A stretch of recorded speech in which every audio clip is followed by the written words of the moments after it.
l'avez entendu lors de la visite papale cet été, la journaliste Marie-Jeanne Fontaine a couvert l'événement depuis Edmonton, rien de moins, où elle séjourne ces temps-ci, la coquine. Mais comme elle a aussi le don d'ubiquité, hein, on dit-tu cuité ou quitter? Cuité, hein? Ubiquité, elle nous fait la joie d'être parmi nous aujourd'hui. T'es à deux places en même temps, comme Padre Pio, dont on va parler plus tard dans l'émission. C'est malade. Salut Marie-Jeanne. Allô Antoine. Alors Marie-Jeanne, on voulait profiter de ton passage au Québec cette semaine pour t'attraper à On n'est pas du monde et te questionner sur ce que tes yeux et tes oreilles de journaliste et de croyante aussi perçoivent de ce qui se vit dans l'Ouest, en Alberta. Oui, oui, moi, je reste à Calgary. Okay. C'est déjà je pense qu'il y a un enjeu territorial à distinguer dans le sens où c'est grand, l'Alberta, puis je pense que la foi se vit de plein de manières, dépendamment de où tu vas, la ville, la campagne, les grandes villes, le franco, l'anglo. Fait que c'est francophone, anglophone, c'est vraiment des territoires vastes et avec beaucoup de diversité, je dirais. Ah oui? Ouais. Il y a des contrastes. Ouais. Ben déjà, alors, je l'ai nommé, là, le contraste anglophone-francophone. Dans la foi, ça s'oppose pas nécessairement, mais on sent quand même une différence culturelle de comment c'est teinté, comment c'est vécu. Puis je pense que au niveau de la francophonie, là, moi, c'est plus ça que j'ai fouillé, parce que c'est naturel, en fait, quand tu arrives dans un lieu, tu as envie de te rattacher aussi à une communauté avec qui tu partages une langue, avec qui tu partages parfois une histoire commune. Donc, ça donne un sentiment de tisser serré pas mal là, de la francophonie. Puis j'ai trouvé que la vie de foi se mélangeait à ça, ce qui était quelque chose que j'avais pas nécessairement vécu au Québec, tu sais, dans le sens que on s'en rend pas compte, là. Ben non, c'est ça. Ici, notre condition linguistique un peu exceptionnelle dans le contexte de l'Amérique est pas rattachée, en tout cas, plus maintenant, à la foi, tandis que dans ces communautés-là où c'est des communautés minoritaires, hein, clairement encore plus que le Québec, là, ça va de soi. Il y a une imbrication des deux, c'est ça que tu nous dis. Oui, vraiment. Même au niveau, par exemple, là, en Alberta, comment est construit le système scolaire. Il y a cette idée de système scolaire déjà francophone, anglophone. On parle des années 70 avant que les écoles aient le droit qu'il y ait de la parole en français, et les années 80-90, je pense, pour qu'il y ait les premières écoles francophones en Alberta. Fait que déjà, on peut voir que dans l'historique, il y a quelque chose d'un enjeu de langue. Là. Puis, en fait, ce qui s'est passé aussi, c'est qu'il y a des conseils scolaires, donc ex-commission scolaire ici, qui sont soit francophones, soit anglophones, et aussi des conseils scolaires catholiques. Okay. Et je pense que, vu la démographie, les conseils scolaires francophones et catholiques ont pas mal fusionné ensemble. Donc, ça a donné aussi des écoles francophones catholiques, et on voit vraiment une collaboration entre les paroisses. Par exemple, moi, la paroisse à Calgary, c'est la seule paroisse francophone de Calgary. Il y en a d'autres en Alberta, mais c'est ça regroupe large. Et en fait, c'est ça, ils vont faire des interventions dans les écoles francophones catholiques. Donc, il y a toute une dynamique entre la paroisse et l'école. Donc, l'école est école. Confessionnelle. L'école est encore confessionnelle. Ouais. Les commissions scolaires sont confessionnelles. Ça dépend. Tu as la commission scolaire régulière, mais la commission scolaire catholique reste confessionnelle, en tout cas, dans la paroisse Sainte Famille. Sainte Famille, mettons, prenons cet exemple-là, il y a, dans cette paroisse-là, il y a l'école, probablement, qui s'appelle l'école Sainte Famille ou quelque chose du genre. C'est pas nécessairement collé, là, en termes de bâtiment, mais il y a pas très loin, mais qui est desservi par donc, le curé va se rendre là de temps en temps, il va avoir de la catéchèse dans l'école. C'est pas illégal. Non, exactement. c'est même fait régulièrement. Puis, tu vois, là, il y a le CEFA, donc le Conseil de l'éducation de la foi catholique chez les francophones de l'Alberta, qui a été créé en mai 2003, pardon, qu'est-ce que je raconte? Pour justement répondre à ce besoin d'éducation de la foi, mais en français, en créant justement cette collaboration-là avec les écoles, avec les partenaires des paroisses, etc. Et aussi tout l'enjeu du matériel francophone. C'est pas que... Je pense qu'il faut quand même bien remettre les choses à leur place. Il n'y a pas d'opposition nécessairement avec le milieu anglophone. Il y a les messes en anglais, c'est super, mais c'est vrai que dans le sens où, pour répondre à un besoin aussi parfois de gens qui sont vraiment uniquement francophones, il y avait tout ce besoin de matériel d'éducation à la fois, etc. Et puisque le déclin du français au Québec, peut-être qu'un jour, ça va redevenir comme ça, ici. À suivre. C'est pas parce qu'on rit que c'est drôle. Non, mais oui. Mais c'est marquant.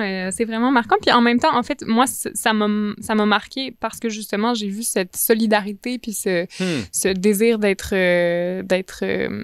comment dire, tissé serré, ouais, c'est ça, parce qu'il y a un besoin sur les territoires.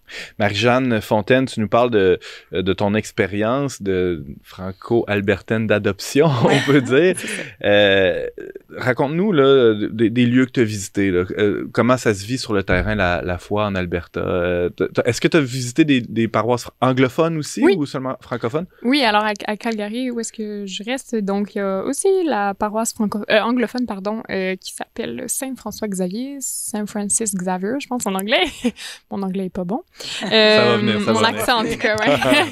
Et là, on a un énorme bassin de jeunes, en fait. Donc, c'est vraiment la paroisse, la cathédrale a été prise par justement cette paroisse-là qui s'est développée en accent sur les jeunes. Donc, on retrouve une immense...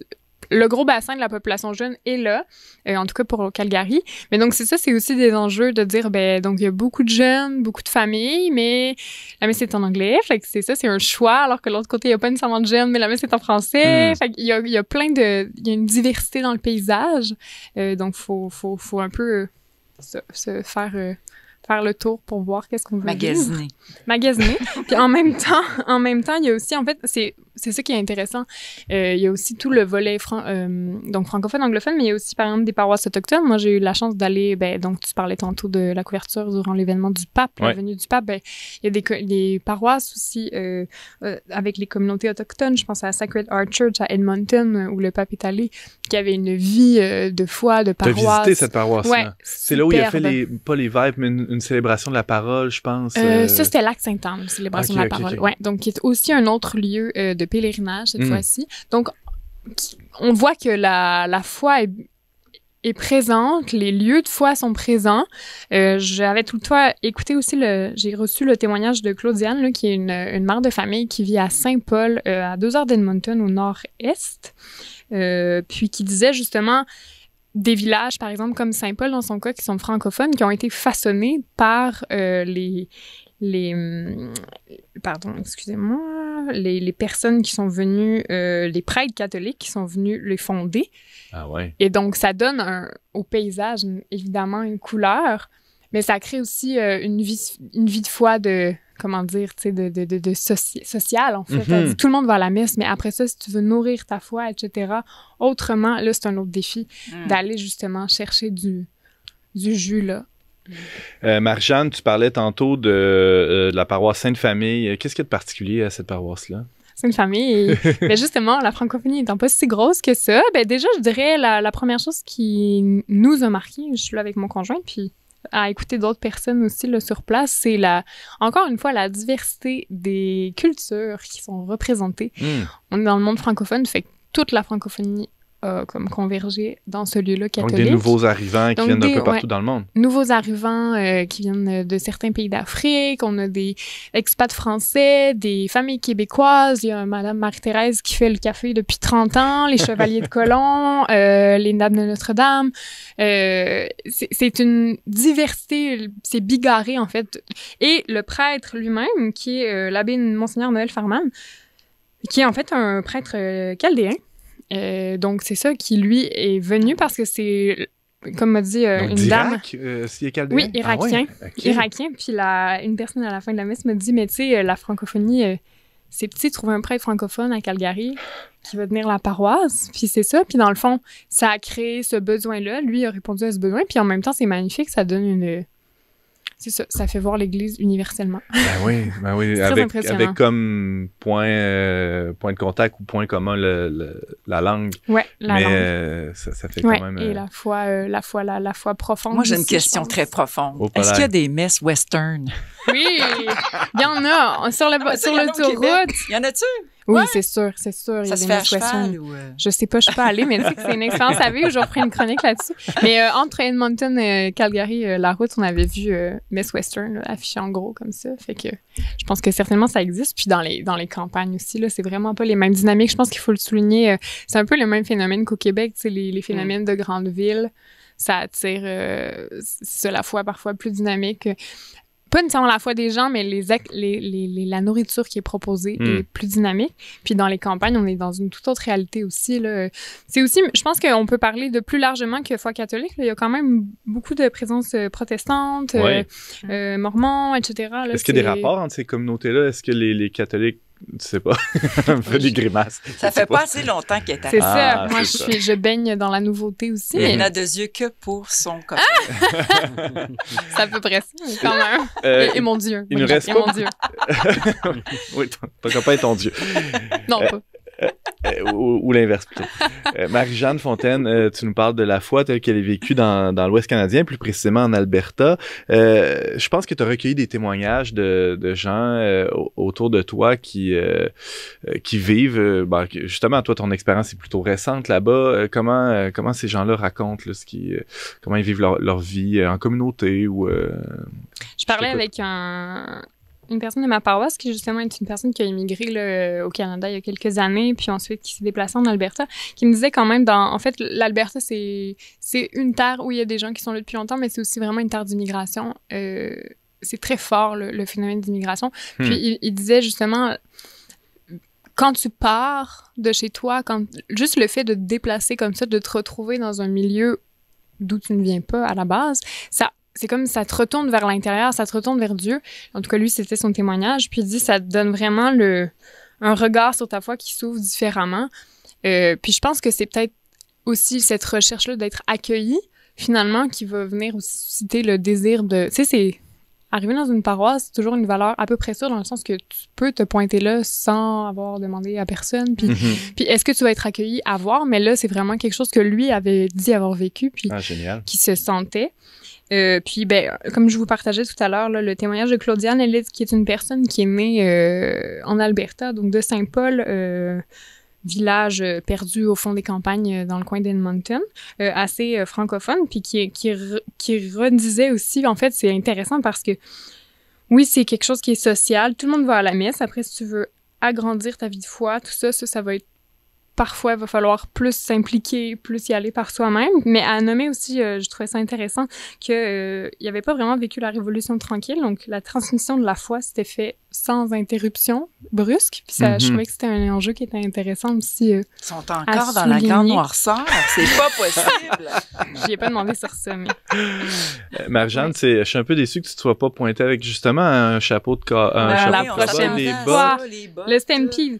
Ah, ben oui, aussi. Puis, ben oui, dans l'Alberta, je rebondis sur ça, là, mais il y a des grands espaces, puis les montagnes. Puis ça, c'est autre chose. Je sais pas si ça fait partie de la vie de foi, mais tu sais, la grandeur de Dieu là, dans la nature, là, je pense que là-dessus, moi, c'est quelque chose qui m'a vraiment marqué. Prochaine fois, je viens avec mon chapeau de cow-boy.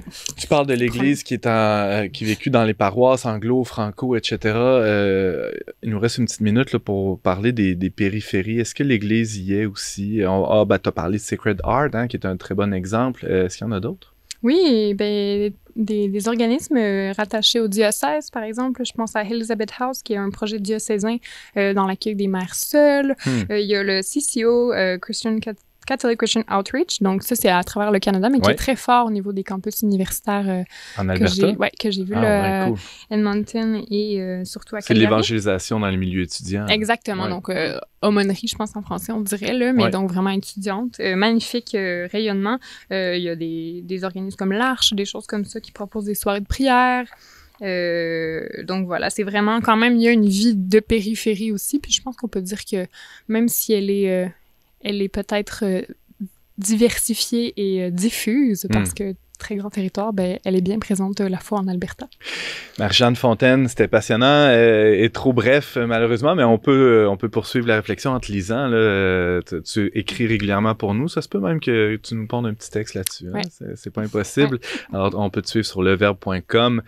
Je rappelle que tu es journaliste indépendante et collaboratrice régulière pour Le Verbe Média.